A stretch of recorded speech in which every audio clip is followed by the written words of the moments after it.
Judge Turnah, an ally of the FCT Minister, Nyesom Wike, has been appointed the chairperson of the caretaker committee to run the affairs of the People's Democratic Party in Bayelsa State, South Nigeria. The PDP South Zonal Working Committee disclosed this in a statement issued on Tuesday. The statement, signed by the PDP zonal spokesperson, Prince Nyesom, said the setting up of the caretaker committee for Bayelsa followed the dissolution of the state working committee of the party in the state on account of various acts of gross misconduct by the dissolved executive. In the statement, Mr. Nyesom said the PDP also appointed a new caretaker committee for the party in Edo State, which is still within the South. The Zonal Working Committee hopes that this bold move will strengthen the party's foundation and ensure effective leadership in both Bayelsa and Edo States, Mr. Nyesom said. Mr. Turnah, the new chairperson of the PDP Caretaker Committee in Bayelsa, is the South Zonal Secretary of the party. A former executive assistant on public affairs to Governor Diri of Bayelsa State, Mr. Turnah fell out with Mr. Diri and switched political loyalty to Mr. Wike. He is the convener of the New Associates Bayelsa chapter, a platform he planned the postponed mega rally in Bayelsa for the FCT Minister and the President. Before now, Governor Diri said Mr. Turnah was not a member of the PDP in Bayelsa. The governor was also against the rally for Mr. Wike and the president. He said, as you are aware, we have threats from our sister state. The political crisis there is threatening us, and we will not allow what is happening there to come to Bayelsa State, the governor said last month about the suspended rally. He had urged security agents in the state to be on alert and warned that any attempt to import Rivers political crisis to Bayelsa will be resisted. Mr. Wike's spokesperson, Lere Olayenka, had dismissed Governor Diri's security alert over the planned rally as baseless. Mr. Olayenka said Nigerians were free to express their support for anyone, anywhere, and anytime. Daniel, what do you make of this development in Bayelsa State PDP? I think, unfortunately, it's not just for Bayelsa. Is that something serious is wrong with the PDP? Deeper than probably what we can see. Okay. And for me, I am concerned because I think they have almost about 11 governors. They are one of the biggest opposition. And unfortunately, is that since the last election in 2023, the PDP has not been able to organize itself, to be able to call its own self to order. Even the NEC meeting, remember we were here last year discussing it, and I think I was with one of your guests on that show that said, even, you know, that time we were talking about February, and that person was saying that it will still be postponed. It will still be It postponed. was Ugochukwu Ifeanyi. I can't remember who that person is. I remember. I am saying, because probably I was blinded. I said, no, it's hold. Why would it not hold? I know. You were very confident that the next meeting was going to hold. You see, there is a problem. And it should concern every Nigerian, because you see, there must be a politics of competition, serious competition, that if the president won, probably he didn't win with a light slide.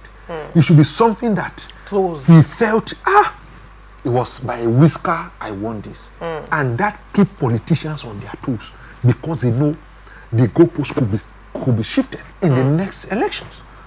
And so if you have the major opposition party since 2023, they have not been able to organize themselves together. Unfortunately, you see, and for me, these are the real issues. We all agree, all political parties agree, that the governors are the leaders of their state. That agreement has been there, even though it is not written. It's not constitutional, but it's you see, it is something they practice. It's something it's that in practice, not in constitution. Yes, no. It's sometimes you don't require every single thing to be in the constitution. Sometimes people, okay, for example, it was only APC who became president. Buhari became president, and then they yielded the national leadership to the current president. APC allowed it. But it wasn't like it's in their constitution that but they allowed it. But what played out in the states was that the state governors automatically become the leader. Why?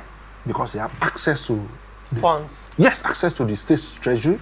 So they are funded by that. We have had cases where some civil society organizations are called out the president to say, why would you hold APC meeting in a government house? In other words, that's government resources. You have a political party.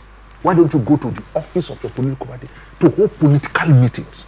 That this place is meant for the Nigerian people, whether you are APC, PDP, and all. Now, having said that, I think for me it's absurd to go ahead. This is done by Dan Obi now. Dan Obi is from my state. Edo State. Yes, he's one of the leaders of the South ESCOs. And though it's pretty difficult to say, because these days, even at NEC meeting, Ologunagba would bring out statement. The party national chairman will say, no, we have not met. You can't issue a statement and all of that. So it's pretty difficult to know, was this sanctioned by NEC? NEC is the one who has powers to sanction such. Has NEC sanctioned this caretaker committee? Because the previous one has been dissolved, where Turnah is also an ESCO. It has been dissolved. And so you cannot have ESCOs, especially in a state. I'm not talking of SASA. You know, they have state ESCOs, then they have the regional ESCOs. You cannot have an ESCO in a state without the input of the state governor. It won't go, you see, because it has to flow. How can you put, all of us know that Turnah and His Excellency are not on the same page. Who are those in both in the BOT? Who are those there that you cannot speak sense to some persons so that we understand certain issues? If you are beginning to have, what it simply means is that a house divided against itself. It cannot stand. You see, it might just be looking at, for example, probably maybe states like River State, like Bayelsa. Yes, they are PDP states. So probably you might think, but in some states when crises like this happen, that's what happened. In Edo State, PDP Edo State lost the governorship election. Because Dan Obi and others, it was an open secret, supported the APC candidate, went to rallies with him. In fact, Dan Obi is even appointed as the chancellor of Ambrose Ali University in my state. He is the current chancellor of Ambrose Ali University. And so coming now, instead of us to seek reconciliations, because the last election organized by the purported ESCOs from the national was dissolved. And so the question for me is that as NEC sanctioned this purported election, appointment that was done. So if NEC does not sanction, NEC is the conscience of that party, is the one holding the party together. Unfortunately, they have not been able to meet, even the NEC. From time to time, it has been postponement. And all of this is an anticipation that there would be a Congress in December. And unfortunately, it's painful for me to see that one of the largest political parties in Nigeria has dissolved itself to this type of stage. We need men, we need adults who will sit on the table, adults in the room who will sit on the table and call. Take, for example, you have governors in your own party endorsing a president. Even the APC governors have not endorsed their own president. A PDP governor is endorsing Mr. President. So I think there is clearly something wrong with the PDP. And the PDP needs to sit down, look at itself in the mirror, and be able to tell itself some truth. But I think that this appointment is further division to the already fragile People's Democratic Party ESCOs in the South-South. Other states might be getting it right, but I think in the South-South there is a problem. And it also remains the fact that who will bring the minister of the FCT to the same room with his former friend the man who he also supported to become governor. Diri. Yes. Some person in PDP should be able to have that balls to bring them to a room to say, you were wrong and you were wrong. And then we are sorry, let's move ahead. But without that, I do not see the progress of PDP in the South. Now, this appears to be very close call to Edo State PDP. Recall that during the elections, in the first instance, Obaseki's first tenure, he was fully supported by the FCT Minister. And that, to a large extent, led to his emergence as the governor, even though there were a lot of factors that... In the second term. The second term, sorry. Even though there were a lot of factors at that time that worked against his emergence, but the FCT Minister did support him.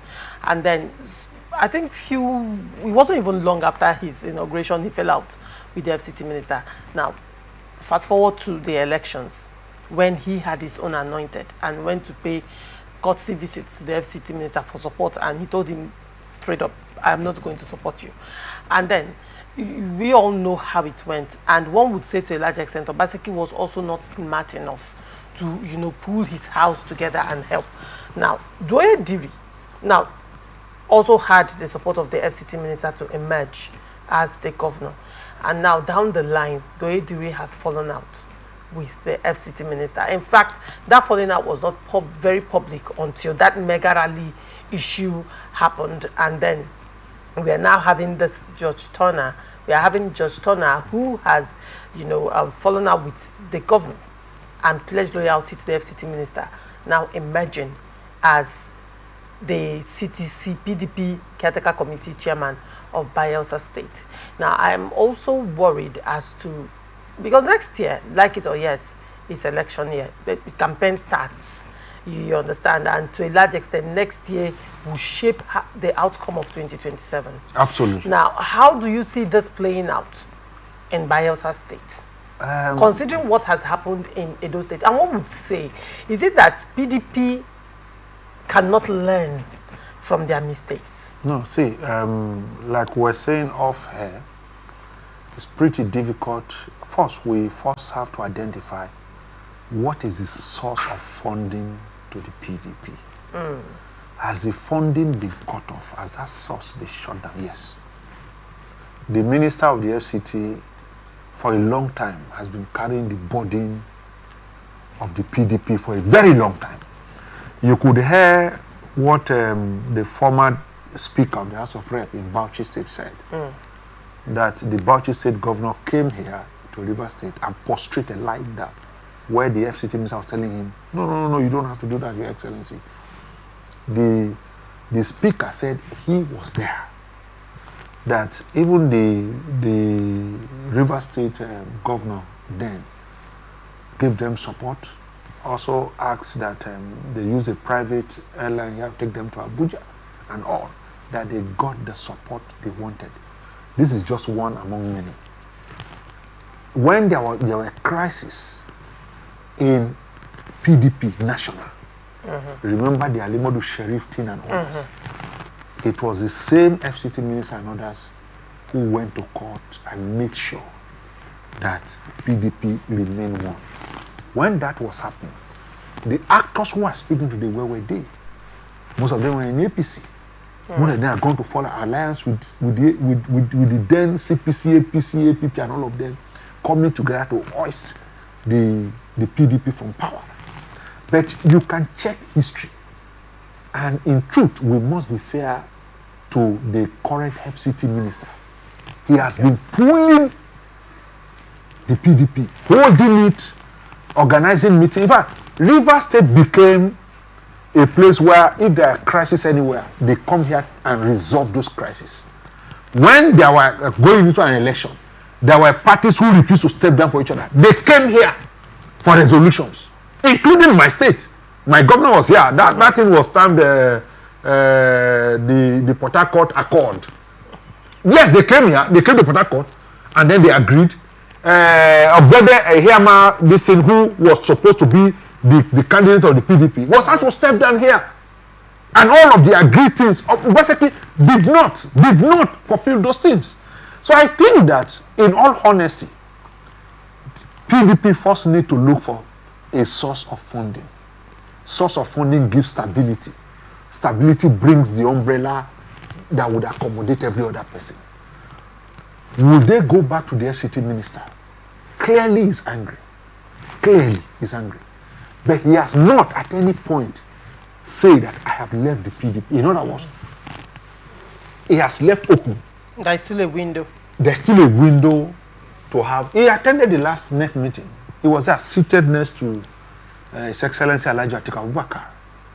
So the man has not said I'm leaving. What it means again is that in the South here, there is no one who emerges as either governor that you cannot find the trace and the hand of the FCT minister in it. In other words, he was a politician who didn't play locally. He is a politician who played locally and extend the hand of fellowship across the bridge. And if the man is angry, can we grow up to be able to sit down with him to say, yes, there are certain things that went bad. But it also does not mean because I'm angry with my child, is refused to, that child has ceased to be my child. No. Yes, these were the issues. And when they come to that table, they're able to give and take. Okay, leave this and leave that. But also in Rivers State, and that is for me, I once mentioned it here. Mm-hmm. And I said it more in parable, where I said, if you take a loan of success from the devil, you should check the interest rate. Mm. And I think that no one can say during the election, this is what Mubarak promised them. Which local government? All of us at that time, because I was never a wicked man, never. I've never been. All of us were saying it's a vote of thanks, man. When Wike finish, then he comes and give a vote of thanks, and that's all. And so it was too soon to have fallen out with the same person after 3 months into office. And so for me, I think that there need to be a deep research, deep conscience. Search yourself. What has happened to the PDP is simple. Because Wike is out of the way.